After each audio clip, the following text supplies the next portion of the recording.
Hello and a warm welcome to this month's edition of Telco Talk. I'm Natascha Jacobsz. In business, it's all about the bottom line, and in order to increase your profit margin, it's wise to reduce the actual cost of doing business. On the show this evening, we'll be taking a closer look at what telcos can do to assist businesses to do just that. Joining me in studio to give us their views on the topic, Arthur Goldstuck, MD of World Wide Worx, and Edwin Thompson, General Manager, Technology and Infrastructure for MTN Business. Gentlemen, welcome. Good evening. Good evening. Arthur, let's start with you. Let's take a look at the evolution of telco services. You've been a journalist in the ICT space for more than 30 years, so you've seen things come and go. What have been some of the most significant changes in the service offering space for businesses and services in that regard? I think the biggest change has been the infrastructure underlying telecom services. And we've seen that big change happening especially since 2008. And to put that in numbers perspective, in 2008 we had a total undersea cable capacity in terms of data being served to this country of 80 gigabits per second. This year we'll have something like 22 terabits per second. That's a 300-fold increase. And by the end of 2013, that will be something like 35 terabits per second. So more than 400 times the capacity we had just 3 or 4 years ago. And that kind of shift has to change the way we do business, has to change the way the telcos sell their businesses or sell their services to business as well. And in the wake of that massive shift has come tremendous innovation from the telcos, but also from people who are able to make greater use of data and better international connectivity. And hand in hand with that has come the smartphone revolution and the realization by companies that they have to allow people to bring their own devices. So you have this trend called bring your own device, BYOD, in the corporate world, which has changed also the way the telcos have to service the corporates. So that's definitely a lot to get through in a half an hour. Edwin, let's take a look at the infrastructure that Arthur mentioned. You guys are a player in the undersea cable space. Does that bring a direct benefit to your ability to service businesses at a more better cost and from a value offering perspective? Yes, the undersea cable infrastructure is critical for us. If you have a look at what people are doing, the big driver in today's market is things like social media. It is access to information which sits on the other side of the ocean. It's a critical element for us from a number of aspects. The one is to get to that data in the first place. One of the other issues is obviously, if you look at MTN as a business, our concentration is Africa as a whole. These cable systems run around the African continent and they interconnect a lot of the countries in which we're doing business. That's critical for us as well, to be able to interconnect our different entities within the African continent, to be able to support these sort of services as well as all the new services that we're starting to see coming across. But it needs to be translated into cost. Arthur, is it all about cost, or is it about the value, the type of services I can offer as a telco to a company or a business? Cost is a major factor, but the telcos will always reject any suggestion that they should engage in a price war. So they will try to add more value for the same cost typically. But at the end of the day, really, for a company paying a price that they can afford, they're not really going to be too concerned about bringing down the costs as much as extracting maximum value. So it does make sense for the telcos to focus on those value-added services that they can bring to bear. And very often, it's the companies themselves that dictate to the telcos what they want. The bigger the company, of course, the more specific and the greater its needs, the more the telco has to service the company based on its needs rather than on what it wants to sell. But for the broader market, the telcos are continually looking at what additional services they can package to sell to a broader range of customers. Let's talk about those packages. Arthur said we should not engage in the discussion about the price wars. By all means we should. MTN is something called its hosted messaging and collaboration services. In terms of what this entails and what this entails for a company's bottom line, what are the direct benefits? Look, I think if you have a look at the strategy going forward, everyone is trying to get to the point where messaging is consolidated in a big way, going into the hosted environment where we can host a number of different functionalities that have been in the traditional telco space is critical. Why do you actually want multiple telephones at the same time? Or at least, why do you want multiple numbers? One of the options is the ability to use a unified number at the end of the day. When you call someone, you could be using a unified number. All of your telephones ring, and you can choose which one you're going to actually answer the call on.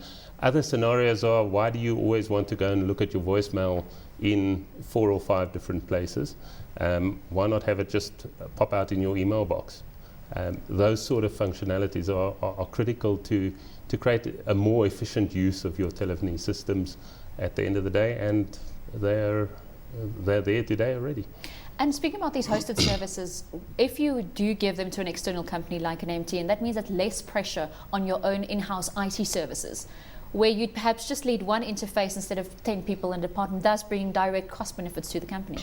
Would you agree with that? There's no question about that, but the problem is that in many companies, they still haven't decided what will work best in a hosted environment or in the cloud, so to speak, and what will work best internally. And in very many cases, it's a matter of the IT department or the IT decision maker wanting to retain control The CIO. internally. Typically the CIO, but it can be a network administrator, for example, who wants to retain control of certain elements of the offering. And that complicates the move into the cloud. So when we, for example, do research into what are the reasons people aren't embracing the cloud more actively, there's typically 3 reasons, and this applies across all sizes of companies. And those 3 reasons are, firstly, that they're confused about what the cloud is and what it represents.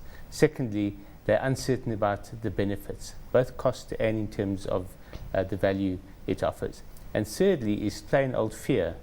They're terrified that if they make that decision and something goes wrong, let's say their data security is compromised, that they're going to carry the can. So very often the IT department will hold back on that move to hosted services or to the cloud because they don't want to take the chance. He mentioned fear, and I'm going to mention trust. A client needs to trust a service provider. How do you instill that trust in a client that when you do take things into ambiguous terms like the cloud and take away their server responsibilities and responsibilities for securing the data, how do you make sure that the client understands that you'll do your job to protect all those data services? Look, by default, people want to touch and feel things, and that is one of the more difficult things to get across is that, well, this server hard drive is no more in my control. It is sitting somewhere where I may not even know where it is. It's obviously quite a daunting prospect for that CIO to actually take the plunge and go into a scenario where his data is put into an environment where he doesn't actually know where it is. I think the benefits behind it are massive from a scaling perspective. From a security perspective, all it takes is one major incident where the CIO loses all of his data because he hasn't protected it himself properly. Mm-hmm. At the end of the day, there are a lot of standards that we would apply from a perspective of managing that data from a security perspective. And at the end of the day, the future is putting your information into the cloud, and it is at the end of the day you're trusting the telecommunications companies anyway to transport your data. So that trust is already there. Now, speaking of the cloud, as he mentioned it is the future, but what about the now? From a trend perspective, Arthur, are companies buying into the concept, and what is happening from a South African perspective? This year represents a tipping point in embrace of the cloud in the corporate market. So last year we had around 46% of corporates in this country using cloud services of one kind or another. This year that goes to 52%, so we passed our halfway mark, and that's quite a critical moment. Next year the trend indicates it'll be 56%. So it's very slow, but as people discover the benefits and as they gain a competitive advantage from that, then other companies will realize they have to move faster, and we'll probably see an acceleration of that trend. But small businesses are still terrified, and only around 10% of small business has already embraced the cloud. So our SME survey, for example, showed that in At the beginning of this year, something like 9% of small businesses were using cloud services, and by the end of this year, it'll only have risen to 18%. So that's very low in absolute terms, but when you look at the trend, that's a doubling of the number of companies using the cloud. So it is happening, but slowly. Do we have the numbers for Africa? Not for Africa as a whole.